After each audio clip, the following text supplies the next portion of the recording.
बोल मेरे श्री गुरु महाराज की जय। बोलो साचे दरबार की जय। बोलो श्री नगली निवासी भगवान की जय। बोलो श्री परमहंस दयाल जी महाराज की जय। गुरुर्ब्रह्मा गुरुर्विष्णु गुरुर्देवो महेश्वरा गुरुर् साक्षात् परम ब्रह्म तस्मै श्री गुरुवे नमः।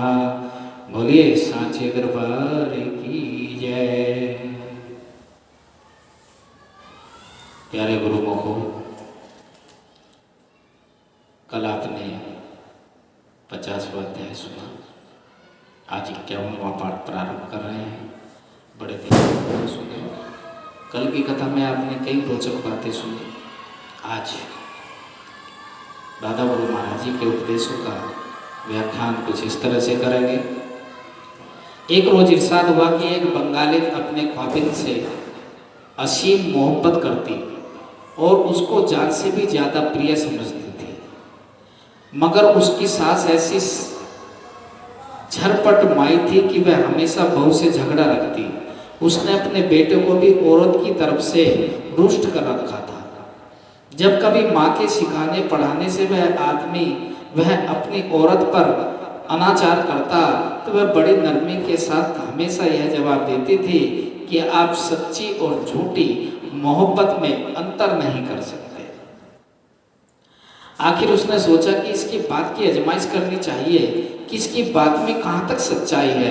उसने अपने दोस्त से मशवरा करके कहीं बाहर जाने का इरादा करके तैयारी शुरू कर दी और घर से विदा होकर कहीं छिपकर बैठ गया।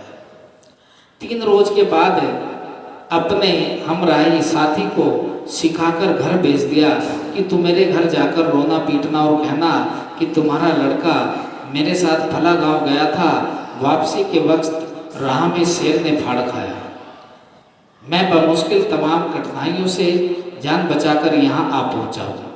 जिस वक्त घर पर आकर उसने यह दर्द अंगेज कहानी सुनाई तो उस आदमी की माँ तो रोने पीटने लगी। मोहल्ले पड़ोस की औरतें भी जमा हो गई, मगर उसकी औरत जो किवाड़ की ओट में खड़ी तमाम बातें सुन रही थी वहाँ की मर कर रह गई और उसकी सास के साथ मातम करने में भी शरीक न हुई। जब बहुत देर हो गई तो उसको अंदर जाकर देखा कि पति की वफात यानी कि मृत्यु की खबर सुनकर उसका दम निकल गया था।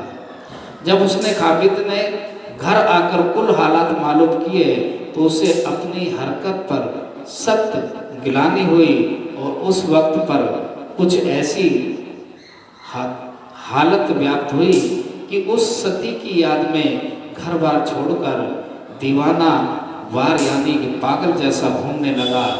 प्रेम सगा सोई सगा हाडा सगा न जान, मात खड़ी तिरिया जले यही प्रेम को बान। अर्थात प्रेम जरूरी नहीं है कि दिखाकर किया जाए, कोई प्रदर्शन किया जाए। अरे प्रेम तो वो चीज़ है जो दिल में होता है। माँ ने अपनी दिल की भड़ास सुनकर सब रोकर गुजार दी, लेकिन वो रो न सकी और उसने अपने पति की याद में प्राण त्याग दिए। ऐसा प्रेम पति ने जब देखा तो वो उसके वियोग में ऐसा पागल हो गया, सब कुछ छोड़ दिया। एक रोज इरशाद हुआ कि एक भक्त तीर्थ यात्रा को रवाना हुए, भगवत सिंहासन सिर पर रख लिया और एक घड़ी छड़ी हाथ में ले ली और जहाँ कहीं पड़ाव करते छड़ी जमीन में गाड़ देते और शालिग्राम जी का बटुआ उस पर लटका देते। एक मर्तबा वह छड़ी कहीं भूल गए। आवास पर पहुंचकर याद आई तो जोश से मोहब्बत से कहने लगे कि झाड़ू देने वाला, पानी भरने वाला, रसोई बनाने वाला, सेवा करने वाला, वह सवारी देने वाला निश्चय करके यही दास है। क्या जो काम आपका है वह भी इस सेवक को ही सौंप दिया? यानी कि अंतःकरण के प्रेरक तो आप हो, अगर याद भूल गई तो तो इसमें कसूर किसका है? अगर गौर करना चाहिए कि भला या बुरा ऐसा कौन सा काम है जो अंतःकरण की प्रेरणा बगैर किया जाता है, और जब अंतःकरण का प्रेरक उसी को ठहरा दिया तो इंसान किस बात का कसूरवार हो सकता है? अर्थात करता धरता सब वो मेरा मालिक है। हमें याद आता है तो उसकी कृपा से, हम भूल जाते हैं तो उसकी कृपा से। सभी जानते हैं उसकी कृपा के बिना, उसकी मर्जी के बिना एक पत्ता तक नहीं हिलता। एक रोज एक साहब ने अर्ज किया कि भक्ति की निस्बत ज्ञान आला ऊंच है, क्योंकि भक्त तो अपने ईश्वर के अधीन रहते हैं और अधीनता में सुख कहाँ। यह सुनकर श्री महाराज जी ने फरमाया कि भक्ति की यह दुरुस्त तारीफ नहीं। असली और सच्चे भक्त अधीन नहीं होते, बल्कि वे मालिक को अपना समझते हैं और गैर नहीं समझते। जहाँ परायापन नहीं वहाँ अधीनता किसी और दुख कैसा। बल्कि भक्ति के आनंद का, सुख का वर्णन नहीं हो सकता। भक्ति से मतलब अनन्य भक्ति है। एक रोज इरशाद हुआ कि करोड़पति आदमी को 100 रुपये की जरूरत दरपेश हो तो वह उस रुपए की बाबत कुछ फिक्र और चिंता नहीं करता, क्योंकि वह जानता है कि करोड़ों रुपए रखा हुआ है, जब चाहूँगा उसमें से 100 रुपये निकाल लूँगा।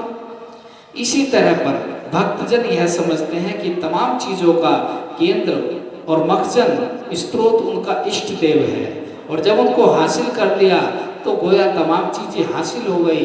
जब किसी बात की चिंता और चाहना करनी फिजूल है, क्योंकि जिस चीज़ की जरूरत पड़ेगी वह फौरन उस खजाने से काम में आ सकती है। नरसिंह भक्त वगैरह की रिवायतों से यह बात साफ जाहिर है कि वक्त पर उनको फौरन मदद दी गई। ऐसे ब्रह्म ज्ञानी जो पूरा ज्ञान हो गया तो तमाम चीज़ें उनको ब्रह्म रूप दिखाई देती हैं, कोई चीज़ उससे बाहर या अलग नज़र नहीं आती। इसी वजह से उसको किसी चीज़ के लेने की इच्छा नहीं होती, बल्कि तमाम चीज़ें प्राप्त रूप दिखलाई पड़ती हैं। जब जरूरत हुई काम में ले आए, और काम में लाना भी कैसा, जैसा काम होता है उसका सामान भी अपने आप मौजूद होता है। एक रोज रात में 2 बजे खास सत्संग हो रहा था। श्री महाराज खुद अपने सामने हर एक सत्संगी से भजन करा रहे थे। उससे दरफियात फरमाते थे कि अब इसमें क्या चाहते हो। किसी ने कहा कि मैं ध्यान लगाना चाहता हूँ, उसको वह तरीका बता दिया।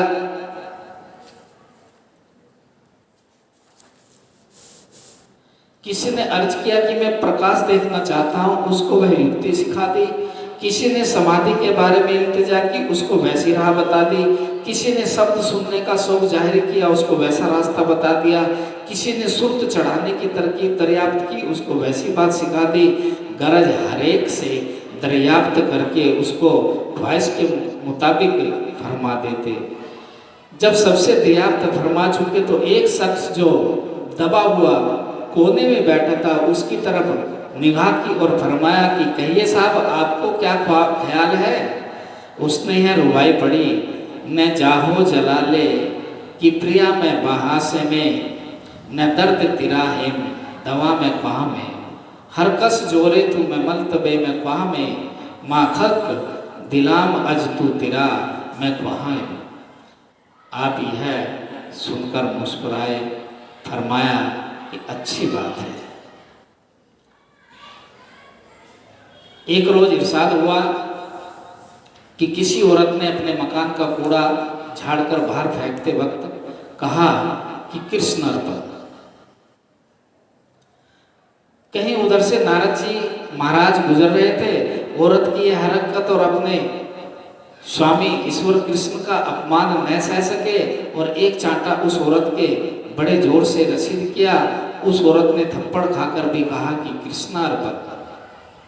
जब नारद जी वैकुंठपुरी पहुंचे तो क्या देखते हैं कि कुल देवता उनकी बुराई कर रहे हैं कि नारद ने बड़ा खोटा काम किया, जो उस औरत से के चांटा मारा वह थप्पड़ कृष्ण महाराज के लगा है।